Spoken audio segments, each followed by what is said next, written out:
नमस्कार विद्यार्थियों। हिंदी पत्रकारिता के पत्रकारों के बारे में हम चर्चा कर रहे थे। उसी चर्चा को अध्याय को हम आगे बढ़ाते हैं। अगला पत्रकार के रूप में हमारे सामने नाम आता है सत्येंद्र कुमार गुप्त का। जन्म उत्तर प्रदेश के वाराणसी नगर में 3 अप्रैल 1918 को हुआ। आपकी शिक्षा हिंदू विश्वविद्यालय वाराणसी और इंग्लैंड में हुई। आपने पत्रकारिता के क्षेत्र में प्रवेश सन 1942 में किया और आज दैनिक की स्थापना की तथा उसका संपादन सन 1959 से संभाला। आज तक आज का कुशलतापूर्वक संपादन करते हुए आज दैनिक के माध्यम से हिंदी पत्रकारिता जगत की सेवा कर रहे हैं। आपने ज्ञान मंडल की व्यवस्था भी संभाल रखी है, जिसके माध्यम से हिंदी के गौरव ग्रंथों का प्रकाशन किया जाता है। वृत्त हिंदी कोश, वृत्त हिंदी अंग्रेजी कोश, साहित्य कोश, स्वतंत्रता संग्राम जैसे महत्वपूर्ण ग्रंथ अब तक प्रकाशित हो चुके हैं। यानी अधिकतर पत्रकार है जो स्वतंत्रता आंदोलन की लड़ाई थी उस समय उनका बहुत बड़ा योगदान रहा था, उसमें बने थे, या फिर स्वतंत्रता आंदोलन के बाद जो देश की जनता को और जागरूक करने के लिए इन पत्रकारों ने अपनी महत्वपूर्ण भूमिका है वो निभाई थी। श्री गुप्त आज तक England, America, Switzerland, Japan, Malaya, Finland आदि देशों का भ्रमण कर चुके हैं। श्री गुप्त भारतीयता और भारतीय मनीषिता के पोषक हैं और भारतीय ज्योतिष एवं पंचांग तथा भारतीय और तिथियों के प्रचार प्रसार में योग देते रहे हैं। समय समय पर आपने हिंदी वर्णमाला एवं देवनागरी लिपि के उत्थान के लिए भी महत्वपूर्ण सुझाव दिए हैं। चतुर्वेदी जगदीश प्रसाद अगला नाम पत्रकारिता में आता है। श्री जगदीश प्रसाद चतुर्वेदी का जन्म उत्तर प्रदेश के जालौन जिले के जगवनपुर गांव में 2 नवंबर 1920 को हुआ। आपने बीए तथा एलएलबी परीक्षा उत्तीर्ण की। पत्रकारिता क्षेत्र में 1937 में एडवांस के संवाददाता के रूप में प्रवेश किया। 1939 से 1941 तक आप जागृति और ब्रज भारती मथुरा के संपादक भी रहे। 1941 से 1942 तक माया मासिक इलाहाबाद में यह संपादक के पद पर कार्यरत रहकर 1943 से 46 तक टीकमगढ़ से प्रकाशित मधुकर मासिक से संबद्ध भी रहे आप। श्री चतुर्वेदी सन 1947 से 1952 तक नवभारत टाइम्स और लोक समाचार समिति दिल्ली से भी संबद्ध रहे हैं। 1952 से 55 तक दैनिक हिंदुस्तान आज आर्यावृत के विशेष संवाददाता रहकर 1955-56 तक आज वाराणसी के दिल्ली ब्यूरो प्रमुख रहे हैं। सन 1966 से 69 तक समाचार भारती के दिल्ली ब्यूरो प्रमुख बने।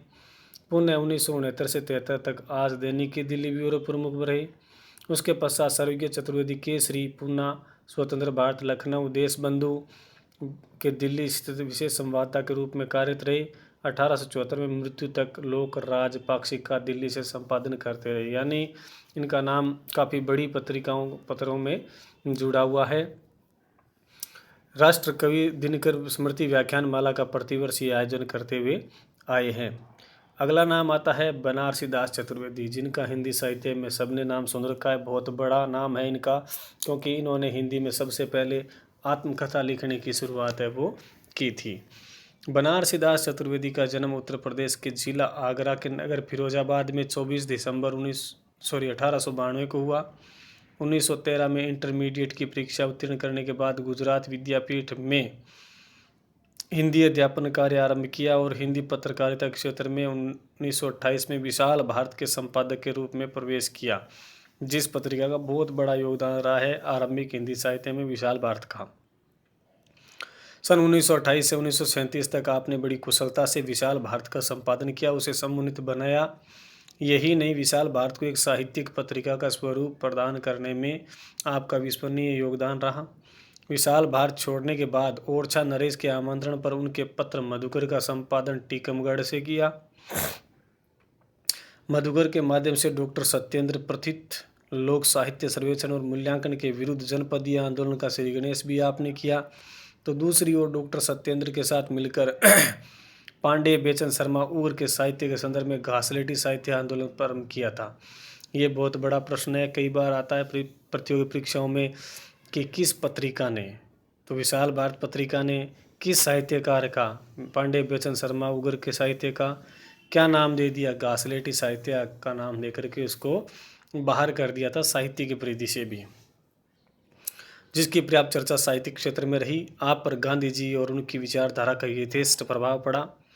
पत्रकारिता को ही अपना धर्म मानकर समस्त जीवन पत्रकारिता के उन्नयन में लगाया। पत्र लेखन कला में आप सिद्धस्त थे तथा अपना बहुमूल्य पत्र संग्रहालय राष्ट्रीय अभिलेखागार को समर्पित कर दिया। श्री चतुर्वेदी ने शांति निकेतन तथा दिल्ली में हिंदी भवन की स्थापना की। आप अखिल भारतीय हिंदी पत्रकार सम्मेलन मथुरा तथा श्रमजीवी पत्रकार संघ मद्रास के भी अध्यक्ष रहे।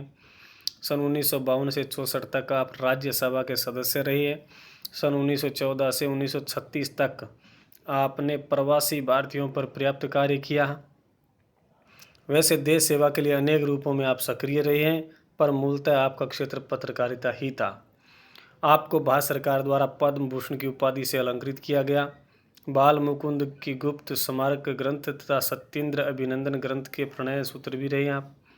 आपकी भाषा अत्यंत सरल स्वाभाविक रही है। व्यापक दृष्टिकोण, उदार मानवीय वृत्ति से संपन्न थे, अतः जाति पाति या राष्ट्रीय आदिता को भेदभाव आप में नहीं रहा है। तो ये बनारसी दास चतुर्वेदी का हिंदी साहित्य को और हिंदी पत्रकारिता को बहुत बड़ा योगदान रहा था। अगले पत्रकार के रूप में नाम आता है चौधरी कप्तान दुर्गा प्रसाद का। राजस्थान के सीकर जिले में नीमका थाना में संवत 1963 को हुआ। आपने अपनी प्रारंभिक शिक्षा जयपुर फिर आगे कानपुर में पूरी की। 1936 में आपने पत्रकारिता क्षेत्र में प्रवेश किया और अजमेर राजस्थान से दैनिक नवज्योति की स्थापना कर संपादन कार्य आरंभ किया। ये इनकी बहुत बड़ी उपलब्धि है और आज भी ये पत्र प्रकाशित होता है। श्री चौधरी स्वाधीनता संग्राम के प्रमुख एवं प्रबुद्ध सेनानी थे। राजस्थान के रजवाड़ों के विरुद्ध जन जागृति के लिए स्थापित प्रजा मंडल के महत्वपूर्ण अंग रहे हैं, इसलिए उन्हें इस समय आंदोलन के नेतृत्व हेतु कप्तान की उपाधि दी गई थी। आपने स्वाधीनता आंदोलन में कई बार जेल की यात्राएं की हैं और गांधीवादी विचारक भी रहे हैं। इस समय आपके द्वारा संपादित दैनिक नवज्योति समाचार पत्र अजमेर, कोटा और जयपुर से प्रकाशित होता है। अगले पत्रकार के रूप में नाम आता है यशपाल जैन, जो काफ़ी चर्चित नाम है प्रगतिवादी उपन्यासकार के रूप में और उपन्यास में गांधीवादी साहित्य के रूप में इनका काफ़ी अच्छा नाम है। यशपाल जैन का जन्म उत्तर प्रदेश के अलीगढ़ के नगर विजयगढ़ में 1 सितंबर 1912 को हुआ। इलाहाबाद विश्वविद्यालय से बीए और एलएलबी की परीक्षाएं उत्तीर्ण की। 1936 में मिलन इलाहाबाद से पत्रकारिता क्षेत्र में प्रविष्ट हो गई तथा मिलन का 1 वर्ष तक संपादन कार्य किया। 1937 से 39 तक आप जीवन सुधा मासिक पत्र का संपादन कार्य किया। 1940 से 46 से अब तक अनवरत रूप में गांधीवादी चिंतन पर जीवन साहित्य मासिक दिल्ली का संपादन कर रहे हैं। श्री जैन गांधीवादी लेखक विचारक है। आप अपने कृतित्व के लिए साहित्य वारिधि एवं विद्या वारिधि की उपाधि से अलंकृत किए जा चुके हैं और रूस सहित विश्व के अनेक देशों का भ्रमण कर चुके हैं। आपकी कृति रूस में 46 दिन पर आपको सोवियत लैंड नेहरू पुरस्कार भी इनको प्राप्त हुआ था। तो इस प्रकार से ये कुछ पत्रकार, कल के कड़ी में हम हिंदी के 2-3 और विशेष रूप से पत्रकारों के बारे में अध्ययन करेंगे, जैसे धर्मवीर भारती जी हैं या 1-2 नाम ऐसे और हैं बड़े नाम जिनके बारे में हम अध्ययन करेंगे। आज के लिए बस इतना ही। धन्यवाद।